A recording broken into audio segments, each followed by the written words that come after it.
आज certificate day होता म्हणून मला सकाळी येऊन सगळं माझं स्वतःच आवरायचं होतं. तर मी कर्ल्स करून एका साईडचे कर्ल्स करून बसलेले, एका साईडचे कर्ल्स करायचे होते आणि ते पण मी लगेच कर्ल्स मशीनने करून घेतले. ह्या व्हिडिओत माझं तुम्ही फायनल लुक बघू शकता.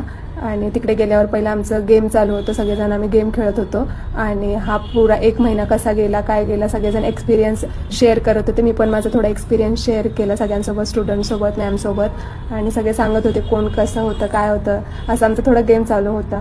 तो गेम खेळताना मला खूप मजा आली आणि सगळ्यांनी खूप असं एक्सपिरियन्स शेअर केला म्हणून सगळ्यांचा एक्सपिरियन्स ऐकायला मला खूप आवडलं, सगळ्यांनाच आवडलं.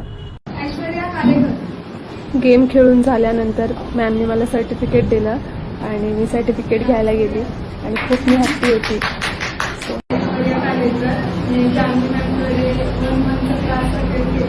आणि मी माझा थोडा एक्सपिरियन्स शेअर केला सगळ्यांसोबत.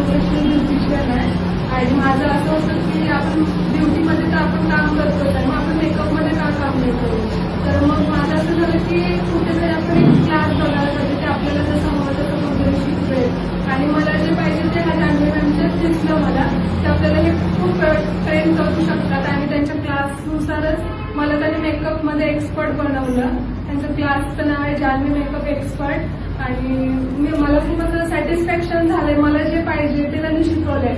मेकअपमध्ये पण ते खूप म्हणजे डीपली शिकवतात आणि आमचे हात पकडून ब्रश कसा पकडायचा, काय कसं लावायचं, फाउंडेशन कसं लावायचं, ब्लेंडिंग कसं करायचं, खूप अशा बारीक बारीक गोष्टी. मी थँक्यू बोलेन माझ्या मम्मी पप्पांसाठी, कारण इथपर्यंत येणं खूप असं डिफिकल्ट आहे. जेवढं आपल्याला ही फील्ड सोपं वाटतं की आपण चला जाऊन लगेच काम करू शकतो, तेवढी ही फील्ड सोपी नाही. तुम्हाला ह्याच्यात कष्ट पण खूप आहे, मेहनत पण खूप आहे आणि एक असं की फॅमिलीचा सपोर्ट. जसं की मॅडमला पण त्यांच्या फॅमिलीचा खूप सपोर्ट आहे तसं मला पण माझ्या फॅमिलीचा खूप सपोर्ट आहे. आणि माझ्या मम्मी पप्पांचं असं आहे की तुला जे करायचंय ते कर, कारण त्यांचा माझ्यावर असं एवढा विश्वास आहे की जे पण करेल खूप चांगलं करेल. म्हणून मी गुरु पण निवडताना असं निवडते की मला ह्या कामातून खूप पुढे नेणारा गुरु, आणि तसं मला माझं गुरु भेटलेलं आहे जान्हवी मॅम. त्यांना खूप माझ्याकडून थँक्यू बोलेल. आणि थँक्यू माझ्या भावा बहिणींसाठी, त्यांनी पण खूप माझ्यासाठी धावपळ केलेली आहे की ज्वेलरी शोधण्यासाठी, साडी शोधण्यासाठी.